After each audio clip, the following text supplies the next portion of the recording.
안녕하세요. 서울대학교 환경대학원 교수 윤순진입니다. 그동안 왜 에너지 전환이 필요한지 많은 이야기를 나눠왔는데요. 그리고 에너지 전환으로 이룬 변화들과 그에 따른 오해, 또 팩트 체크까지 진행을 했었는데요. 이를 통해서 에너지 전환의 의미와 필요성에 대해서는 어느 정도 이해를 할 수 있지 않았나, 그런 생각이 듭니다. 어떠세요? 한편으로는 아직도 그래서 에너지 전환이 뭔데 아직도 이렇게 생각하고 계시지는 않으신죠? 네, 에너지 전환과 필요성에 대해서는 이미 충분히 공부했다고 생각이 듭니다. 물론 의미와 필요성에 대해서는 다들 충분히 이해를 하셨을 것 같은데요. 하지만 정작 개인인 나한테 있어서 에너지 전환으로 바뀌는 미래는 어떠한지, 실질적으로 무엇이 변화하는지 상상이 가시나요? 다양한 나라와 우리나라 사례를 통해서 재생에너지로의 에너지 전환과 변화를 알아보긴 했습니다. 하지만 워낙 큰 단위에서의 변화를 다루었기 때문에 에너지 전환의 의미와 이로 인한 변화의 정도를 받아들이는 데는 개인차가 분명 존재하지 않을까 싶은데요. 그래서 이번 시간에는 진정한 에너지 시민으로 거듭나기 위해서 에너지 전환으로 바뀌는 개인의 삶과 긍정적인 변화들을 알아보고자 하는데요. 혹시 그동안 강의를 통해서 실제로 정말 궁금하다 하는 부분이 있으셨는지요? 아무래도 저 일자리 부분이 아닐까요? 지난 5강에서 한 해 동안 태양광 분야에서만 해도 28만 개의 일자리가 증가하고 고용 증대가 활성화되었다는 이야기 그 참 인상 깊었었거든요. 취업난이 심한 요즘에 이 새로운 일자리 창출은 너무나도 기다렸던 내용이기 때문에 가장 궁금한 부분이 아닐까 싶습니다. 네. 아무래도 일자리는 우리가 먹고 사는 생계 유지와 직결되는 문제이기 때문에 많은 분들이 관심을 가지실 거라 그렇게 생각을 합니다. 그럼 이번 시간에는 가장 먼저 재생에너지 분야에 어떤 새로운 일자리가 만들어지는지 한번 알아볼까요? 2017년 세계적으로 태양광 일자리 분야에서 약 28만 개의 새로운 일자리가 창출되었는데요. 실제로 전 분야를 따져보면 태양광을 포함해서 50만 개의 새로운 일자리가 재생에너지 분야에서 창출이 되었대요. 그리고 현재 재생에너지 일자리는 더욱 확대되어서 약 1034만 개 정도의 일자리가 창출되었다고 하는데요. 이는 그 전해인 2016년에 비해서 약 5.3% 증가한 수치입니다. 그래서 앞으로 더욱더 증대될 것이라고 우리가 짐작해 볼 수 있습니다. 아직 2018년 통계는 정확하게 나오지 않아서 공유를 하기가 어려운 그런 상태이지만 지속적으로 지금 이 분야의 일자리가 늘어나고 있는 추세를 보이고 있습니다. 어째서 재생에너지 분야의 일자리 창출 빠르게 증가하는 걸까요? 재생에너지를 보급 확대하려면 무엇보다도 기술력이 확보되어야 합니다. 그러나 기술력 못지않게 중요한 것이 있죠. 바로 우수한 인재입니다. 재생에너지를 사용할 수 있는 기술은 물론 이를 활용할 수 있는 인적 자원도 필요한 것인데요. 관련 일자리는 앞으로도 증가될 수밖에 없습니다. 일단 큰 틀에서 어떤 변화가 예상되는지 한번 살펴볼까요? 크게 기술, 시장, 사회 세 가지 측면에서 일자리의 변화가 있을 것으로 보이는데요. 기술 면에서는 제4차 산업혁명 시대답게 최첨단 기술과 새로운 산업 분야가 등장하면서 일자리가 새롭게 만들어질 것으로 보입니다. 그에 따라서 재생에너지 시장 또한 성장할 것으로 보이는데요. 재생에너지 기술이 보급 확산되면 자연스럽게 투자와 일자리도 함께 늘어나게 되겠죠. 그리고 재생 가능 에너지의 수요와 사회적 갈등을 조절하는 그런 인력도 사실 필요하게 됩니다. 그래서 에너지 전환 시대에는 새로운 일자리가 창출되는 것이 사실 당연하다고 할 수 있죠.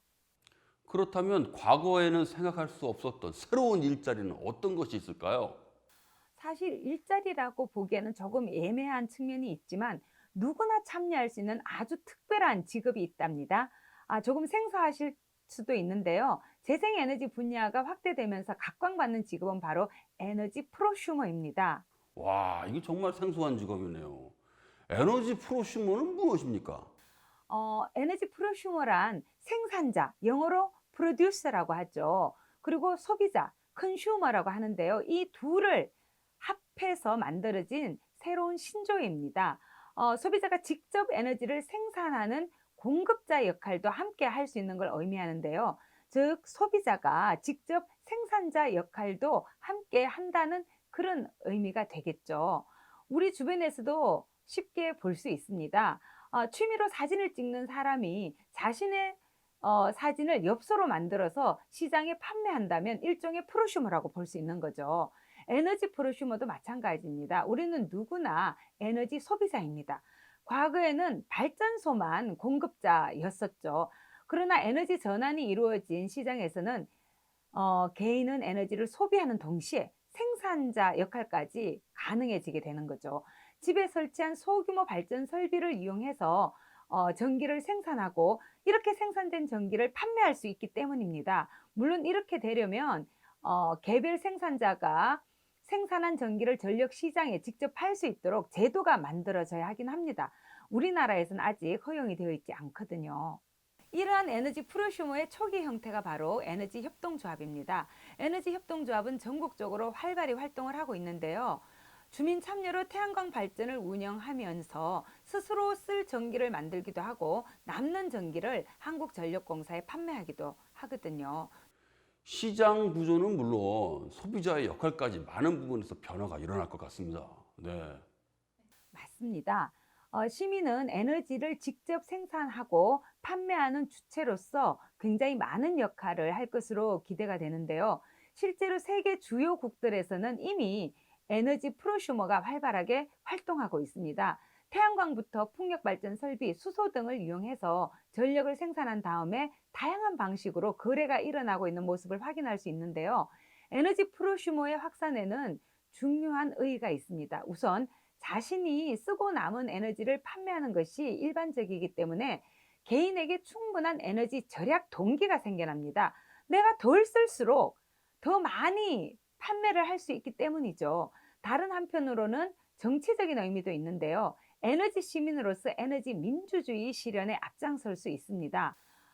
어, 이제까지는 수동적으로 에너지를 소비만 하는 그런 존재로 우리가 존재해 왔다면 이 수동적인 소비자의 그 존재를 뛰어넘어서 에너지 생산 주체가 될 수 있고 그런 의사결정을 스스로 민주적으로 내릴 수 있게 되는 거니까요.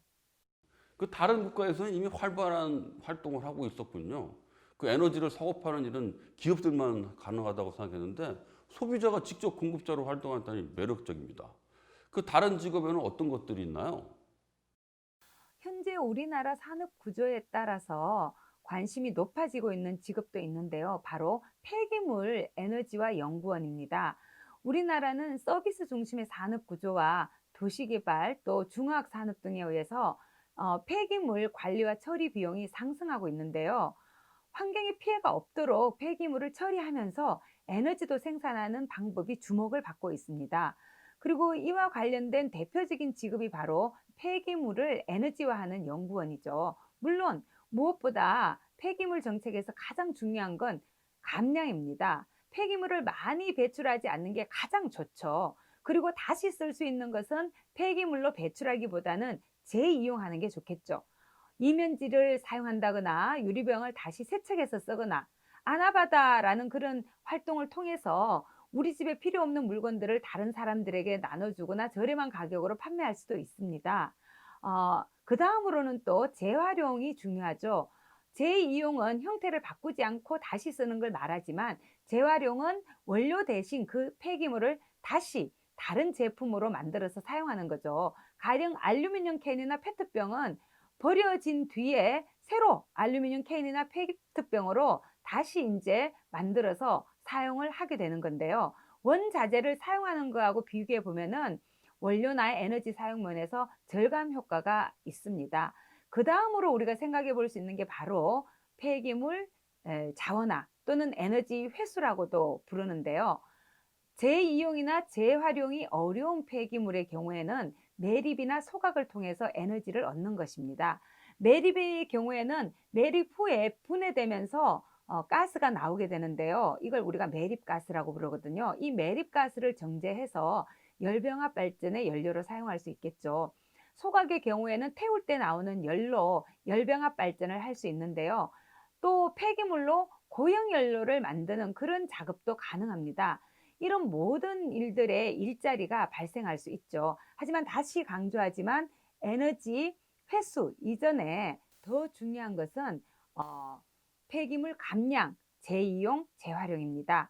그리고 요즘에는 새사용, 영어로는 업사이클링이라고 부르는데요. 이 재이용을 하되 새롭게 디자인을 해서 새로운 물건을 만들어 쓰기도 하죠. 가령 선거철이 지난 뒤에 현수막들이 엄청나게 많이 내걸려 있는데 그 현수막을 우리가 수거를 해서 뭐 신발 주머니를 만든다거나 에코백을 만들기도 하고요. 또 버려진 비닐백들로 작은 지갑을 만들기도 하죠. 사실 가장 많은 일자리가 만들어지고 있는 것이 바로 태양광 분야입니다. 또 태양광은 태양광만이 아니라 예전에 저희가 언급을 했지만 함께 논의했지만 태양열도 있죠. 그래서 하여튼 태양에너지 분야에서 가장 많은 일자리가 만들어지고요. 그 다음 이제 대규모 수력 발전, 그 다음 풍력 이런 순서인데요. 태양광과 관련해서 우리가 생각해 볼 수 있는 일자리를 말씀을 드리자면 당연하겠지만 태양광을 설치하기 위해서는 그에 따른 연구와 개발이 우선 이루어져야 됩니다. 이런 활동을 통해서 기술 변화에 따라서 혁신적인 어떤 도전적인 어떤 정신과 창의적인 사고, 또 에너지에 대해서 지속적인 관심 이런 것들을 통해서 이제 보다 빠르게 많은 일자리를 우리가 만들어낼 수 있는데요. 우선 태양광 발전을 연구하려면 관련 지식뿐만 아니라 시뮬레이션 장비를 다루는 기술이 필요합니다. 그래서 화학공학이라든지 전기, 전자공학 등 여러 전공의 지식을 가지고 있는 것이 필요하겠죠. 그렇다면 풍력 발전기 설계 기술자도 마찬가지네요. 네, 맞습니다. 효율성과 안정성을 위한 연구가 이루어져야 되기 때문에 전문 지식은 당연히 필요하죠. 그리고 풍력 발전기는 날개를 이용해서 전기를 얻는 방식이기 때문에 전기는 물론 항공, 구조 관련해서 다양한 분야의 전문적인 지식이 필요합니다. 풍력 발전기와 관련해서 또 다른 중요한 직업이 있는데요. 바로 블레이드 설계사입니다. 풍력 발전기의 핵심 부품이 바람의 힘을 받는 날개, 블레이드인데요. 블레이드를 어떤 각도로, 어떤 곡선으로, 어떤 재질로, 어느 정도의 두께나 너비로 만드느냐에 따라서 효율이 달라지게 됩니다. 그래서 정교한 작업이 필요한 거죠. 그래서 이 분야만 전문적으로 다루는 연구원이라든지 엔지니어가 필요합니다. 블레이드도 디자인이 필요한 것이군요. 에너지와 관련된 또 다른 디자인 직업도 있나요? 예, 당연히 있죠. 에너지 절약 제품 디자이너라는 직업이 있는데요. 에너지 절약 제품 디자이너는 아름다운 외관은 물론이고 에너지 절약을 강조하는 디자인을 선보이는 거죠. 그런 디자인 혹시 들어보셨는지 모르겠는데요.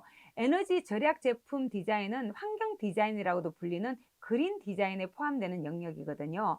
에너지 절약 제품 디자이너는 기존 제품이 에너지를 절약 또는 효율이 높아질 수 있도록 기능을 더하거나 새로운 제품을 디자인하는 그런 작업인데요. 에너지가 낭비되는 부분을 개선하기 위한 아이디어를 내고 이 아이디어는 물론 환경 문제까지 해결할 수 있는 그런 디자인으로 이렇게 반영이 될 수 있는데요.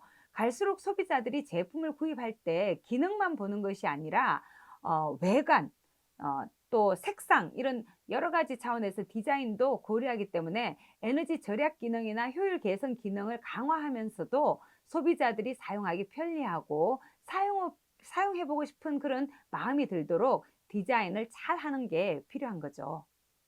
기존 제품에 에너지 절약을 위한 전기를 잠근다는 아이디어가 더해졌을 뿐인데 확실히 달라 보이네요. 이러한 제품을 사용하면서 왠지 실제로 에너지 절약한다는 것을 느낄 수 있을 것 같습니다. 그런데 재생에너지 관련 직업이나 디자인의 경우 이 당연하게 생성된 직업이라고 생각하는데요. 그 완전히 새로운 개념의 직업은 없을까요? 어, 깨끗하고 지속 가능한 환경을 위해서 우리가 필수적으로 해내야 되는 그런 것들이 있는데요. 바로 탄소 배출량을 줄이는 거죠. 이와 관련해서 새로운 직업이 생겨나고 있습니다. 바로 온실가스 인증 심사원과 탄소 배출권 거래 중개인이라고 할 수 있는데요. 온실가스 인증 심사원은 기업에서 배출하는 온실가스를 측정을 해서 감축 실적을 검증하고 사업 계획을 평가하는 그런 역할을 합니다. 그리고 탄소 배출권 거래 중개인은 탄소 배출권 구매자와 판매자에게 조언을 제공하고 사업에 관여하는데요. 배출권과 발행의 보증 문제 등을 연구하죠. 그리고 최종적으로는 감축분에 대해서 구매 계약을 체결하게 됩니다.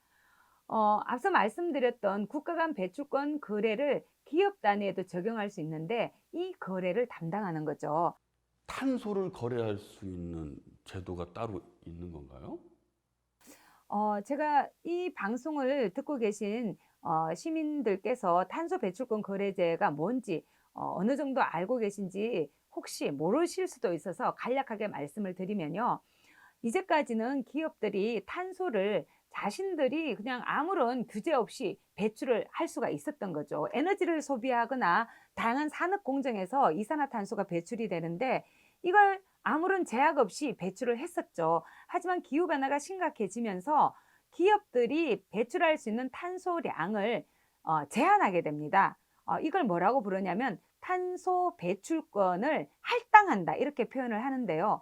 한 국가가 줄여야 되는 온실가스 감축 목표가 있고요. 그 안에서 배출권 거래를 통해서 얼마나 줄일 것인지 정부가 결정을 하게 되겠죠. 그래서 그 탄소 배출권의 총량, 배출권이라는 것은 배출할 수 있는 권리를 의미하는데요. 이 배출권의 총량을 정부가 정하고 이 총량 안에서 각 기업이 얼마나 배출할 수 있을지 그 한도를 정해주는 것이 배출권을 할당한다는 거예요. 그렇게 배출권이 할당되고 난 다음에는 스스로 열심히 노력해서 탄소 배출을 줄이게 되면 정부가 할당한 양보다 배출권을 더 가지게 되는 거고요. 열심히 노력했지만 또는 그 어떤 기업은 탄소 배출을 줄이는 것이 굉장히 힘들고 비용이 많이 들어가기 때문에 할당된 양보다 사실 더 많이 배출할 수도 있게 됩니다. 그렇게 되면 배출권이 모자라게 되죠. 그러면 이 배출권이 모자라는 기업은 배출권이 남아도는 기업과 구매 계약을 맺어서 거래를 할 수가 있게 되는 겁니다. 그때 이제 필요한 것이 아까 말씀드린 탄소 배출권 거래 중개인이라고 이야기할 수 있습니다. 그 정말 에너지 관련해서 독특한 직업이 많군요. 네, 그렇다고 볼 수 있는데요. 에너지 전환이 이루어지면서 더 다양한 직업들이 만들어지고 있고 더 확대가 될 것으로 보입니다. 한 가지 유의해야 할 점이 있습니다. 현재 가장 많이 보급되고 있는 태양광 설비를 효율성이 아닌 양적 확대에만 집중해서는 안 된다는 거죠. 관련 기술에 대한 투자가 소홀해진다면 단순 설치 기술직의 불안정 고용만 초래될 수가 있기 때문입니다. 따라서 산업 생태계 구축을 통해서 지속 가능한 고용이 이루어지도록 노력을 해야 되는 거죠. 어떻게 보면은 그 산업 성장기에는 많은 일자리가 생겨나는 것은 당연한 일이니까 그 이유가 중요하겠군요. 예, 그렇다고 볼 수 있죠. 현재 재생에너지 분야 일자리 전망은 긍정적인 편입니다. 하지만 아직 시장이 형성 단계에 있을 뿐이죠. 따라서 산업이 원숙기에 접어든 후에도 고용이 지속적으로 창출될 수 있도록 지속적으로 투자를 해나갈 필요가 있습니다. 이렇게 우리의 문제와 직결해서 들으니까요. 교수님이 말씀하신 것처럼 에너지 전환이 개인의 생활과 밀접히 연관됐다는 것, 그런 것 같습니다. 그런데 일자리 말고도 걱정되는 부분이 좀 있어요. 바로 전기요금 부분인데요.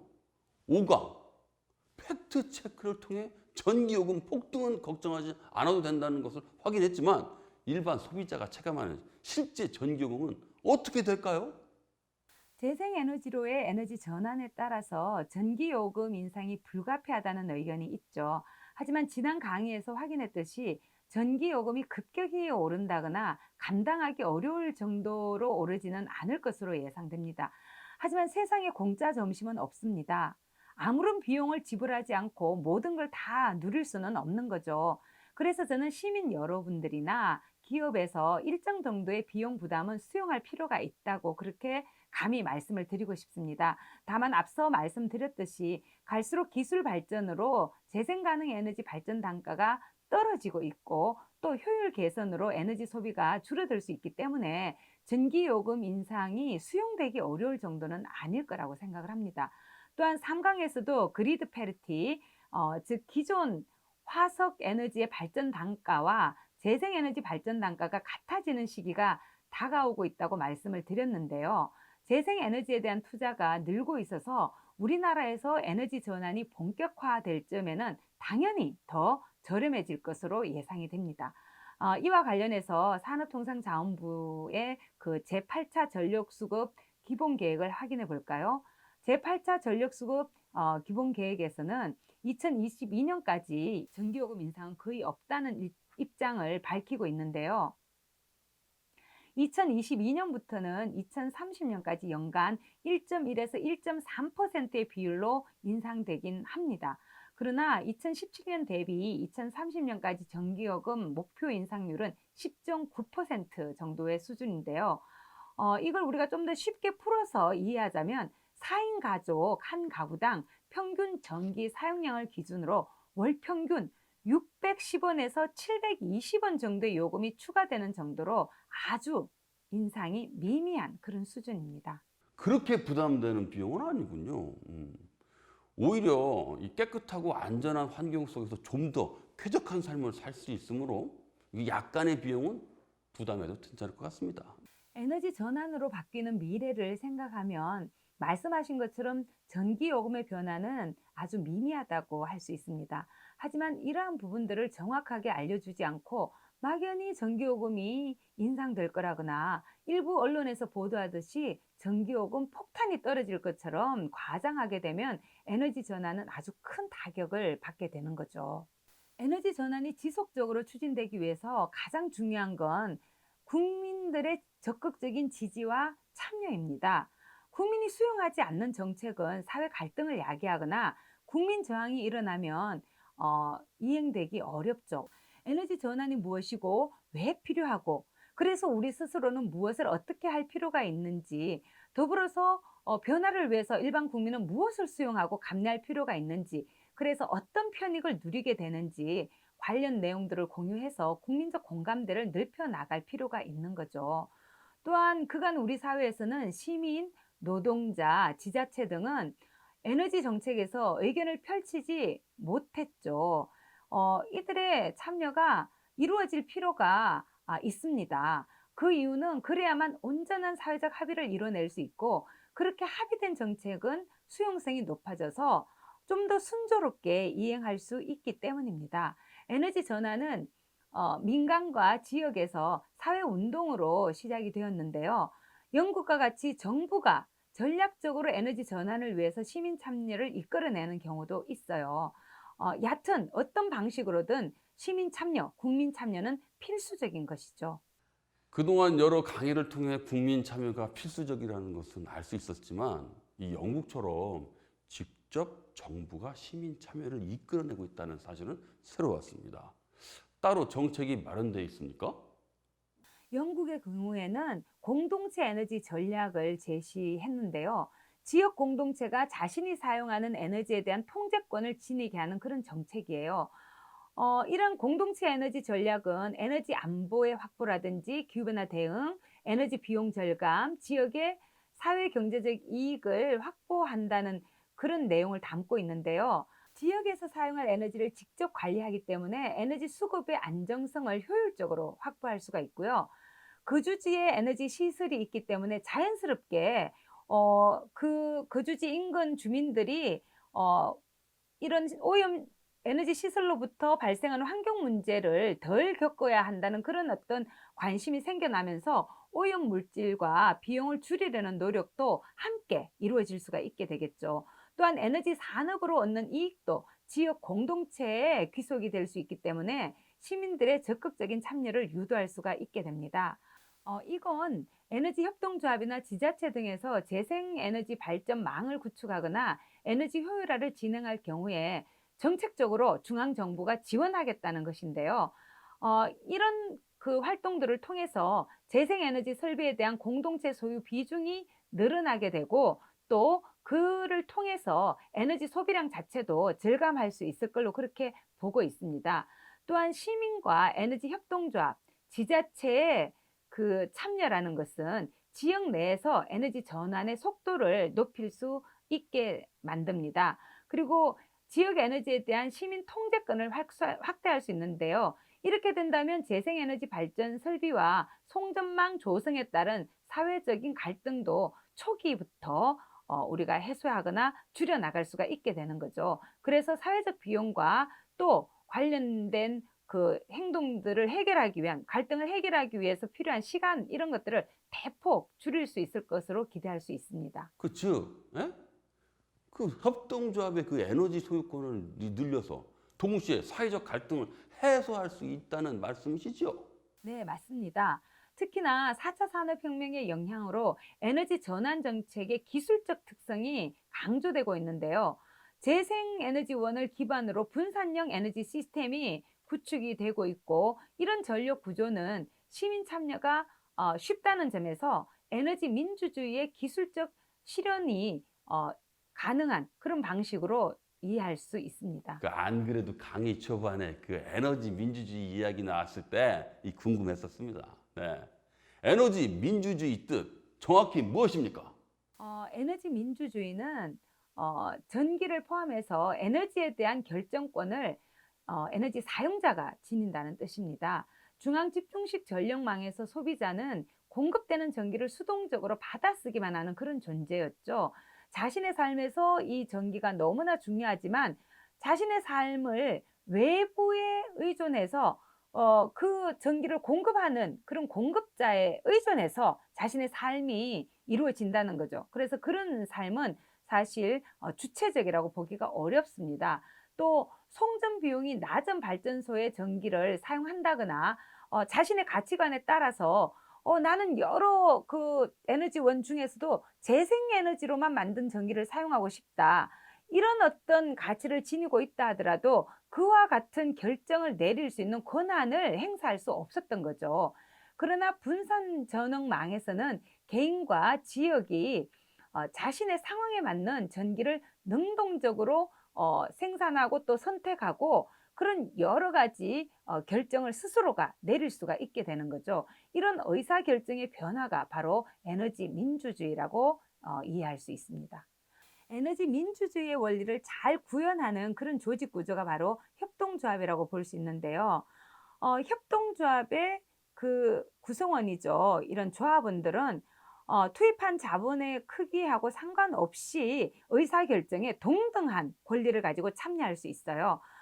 이 조합원들은 개인과 지역에 맞는 재생에너지가 무엇인지 선택하고 결정하고, 또 자기 지역에 맞는 방식으로 설비를 설치하고 운영하는 이런 모든 과정에 참여함으로써 자신들의 어떤 자기 결정권을 회복하는 그런 모습을 보일 수 있게 되는 거죠. 이를 통해서 민주적 가치를 실현할 수가 있고, 바로 그렇기 때문에 에너지 민주주의는 협동조합이라는 그런 작은 단위를 통해서 구현되고 실현될 수 있는 건데요. 근데 협동조합 단위에서만 에너지 민주주의가 나타나는 것은 아닙니다.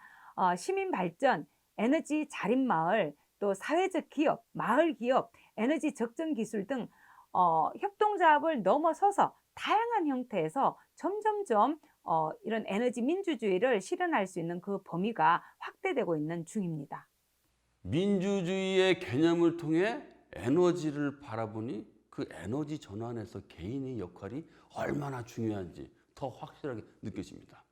그런데 우리의 참여로 에너지 전환이 이루어진다고 하지만 구체적으로 어떠한 점이 달라지는 겁니까? 다시 공동체 에너지에 대해서 얘기해 볼까요? 앞에서도 말씀드렸던 것처럼 공동체 에너지는 주민 수용성을 높이는 효과적인 대안이 되고 있는데요.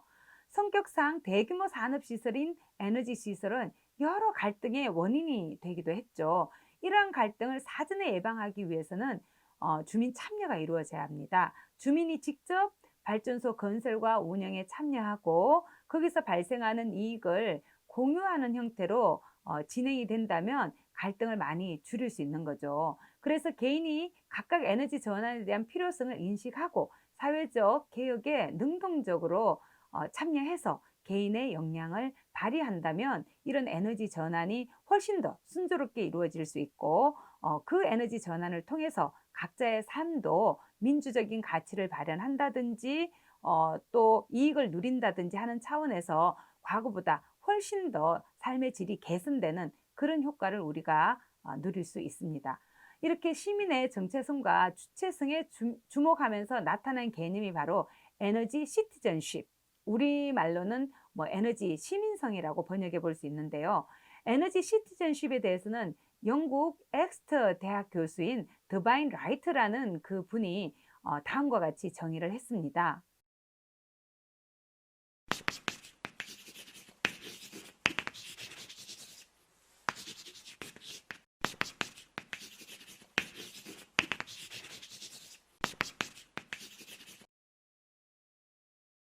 지금까지 살펴본 어떤 것과 비슷하지 않나요? 에너지 공동체와 비슷하네요.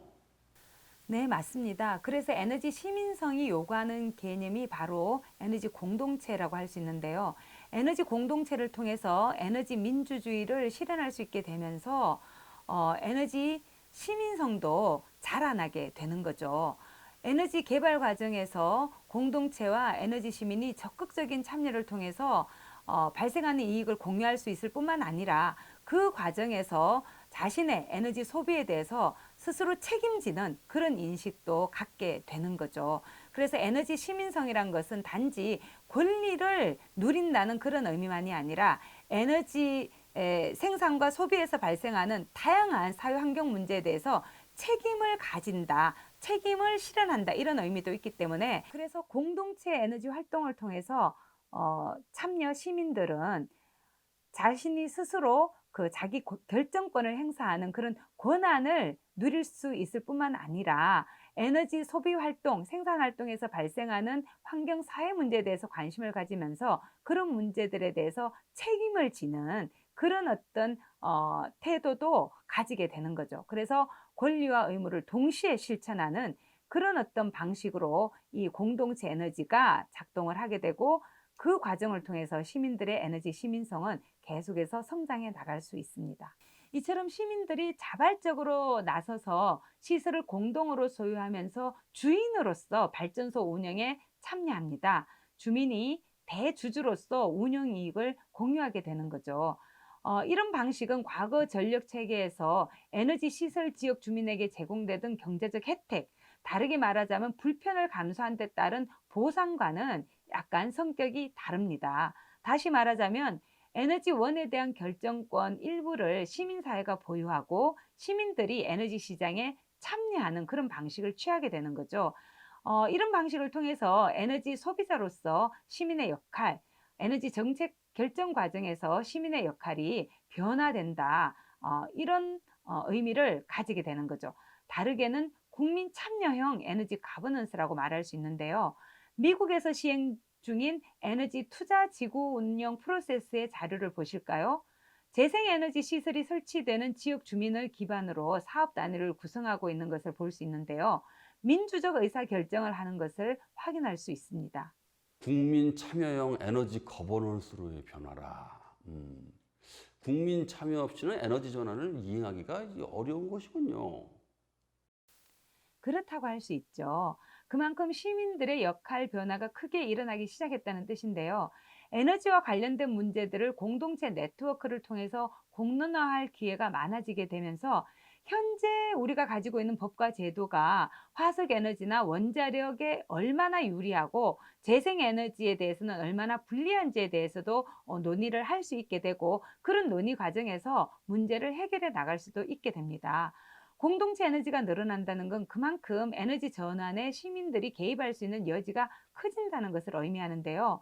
주민이 의사결정에 참여하고 경제적, 사회적 편익을 공정하게 배분할수록 재생에너지에 대한 사회적 수용성은 그만큼 늘어나기 마련인 거죠.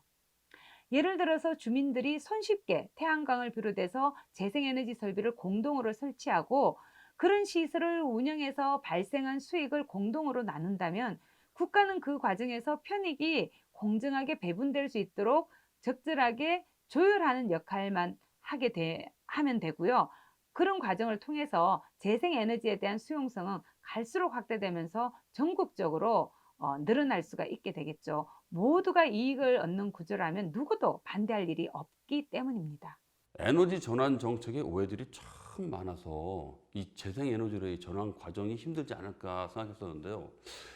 이렇게 주민 참여로 자연스럽게 재생에너지 수용성이 높아질 수 있다는 점에서 공동체의 역할이 다시 한번 중요하다고 느껴집니다. 네. 앞으로는 또 어떤 공동체가 생겨날까요? 에너지라는 단어가 붙었을 뿐 공동체의 보편적 의미를 생각해 보면 사실 어렵지 않습니다. 공동체가 반드시 지역을 기반으로 해야 하는 것도 아니죠. 대학에서 새롭게 개설되는 신재생 에너지 관련 학과라든지 신재생 에너지를 이용한 과학기술 경진대회 이런 데 참여하는 사람들도 다 공동체로 볼 수가 있습니다.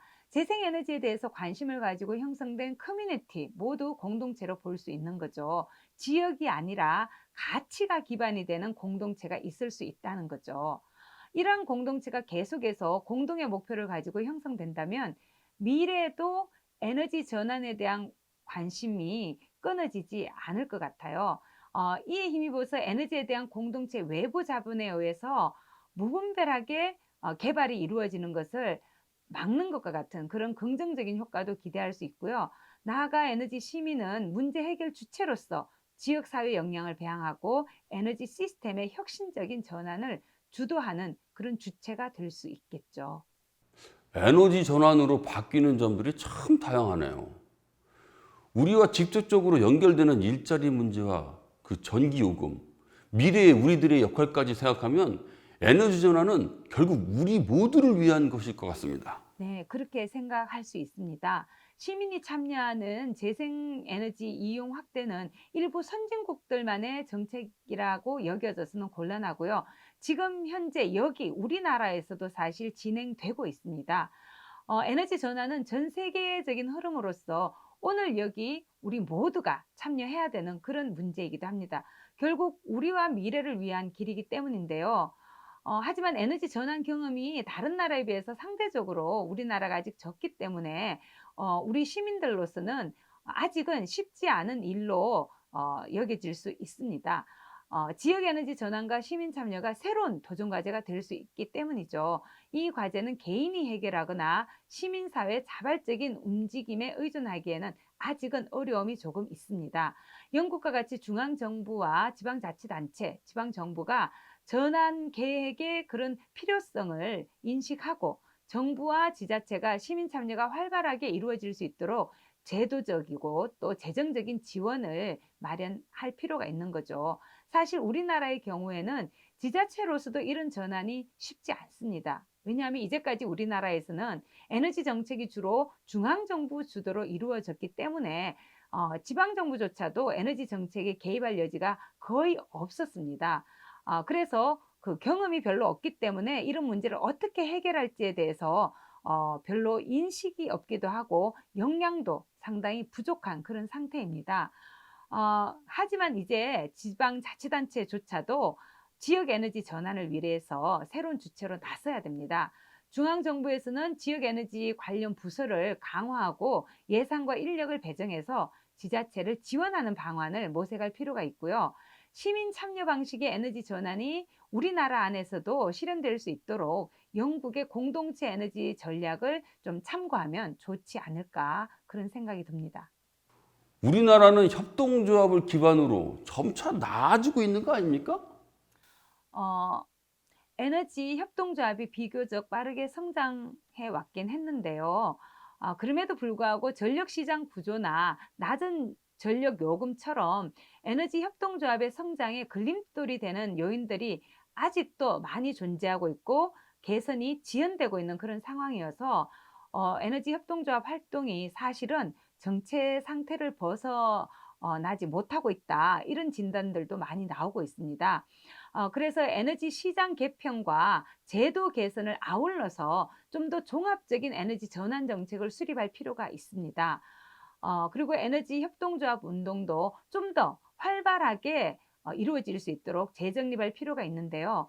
시민 참여에 의한 전환은 에너지 시민을 양성함으로써 정책의 시민 참여의 기회를 만들어 줍니다. 에너지 시민이란 에너지의 생산과 유통, 소비에서 발생하는 여러 문제들에 관심을 가지고 시민 모두가 인간다운 삶의 질을 충족할 수 있는 에너지 기본권을 누려야 하고 에너지 정책 결정 과정에 참여할 수 있어야 한다는 권리의식, 그것이 한편에 있고요. 또 다른 한편에서는 함께 에너지를 둘러싸고 발생하는 다양한 사회환경 문제를 해결하기 위한 책임의식도 아울러 갖자, 이런 어떤 두 가지 측면에서의 인식을 가지고 있는 그런 시민을 우리가 에너지 시민이라고 할 수 있죠. 그래서 에너지 전환에 적극 참여하는 그런 시민을 우리가 에너지 시민이라고 할 수 있고, 그런 시민이 되고자 하는 그런 권리의식과 책임의식을 우리가 에너지 시민성이라고 할 수 있는데요. 에너지 시민이라면 특정 기업이 재생에너지로부터 나오는 이윤을 독점해서 경제적 불평등이 심화되는 것을 방지하고자 하는 그런 인식을 가지고 있고, 또 그걸 위해서 활동할 수가 있겠죠. 국내 에너지 전환 정책은 에너지 시민의 성장을 통해서 에너지 민주주의의 실현에 목표를 둬야 합니다. 그것이 바로 우리 미래를 위한 길이 아닐까 그렇게 생각을 합니다.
에너지로 바꾸는 세상. 지금 우리의 선택은 미래를 위한 첫걸음입니다.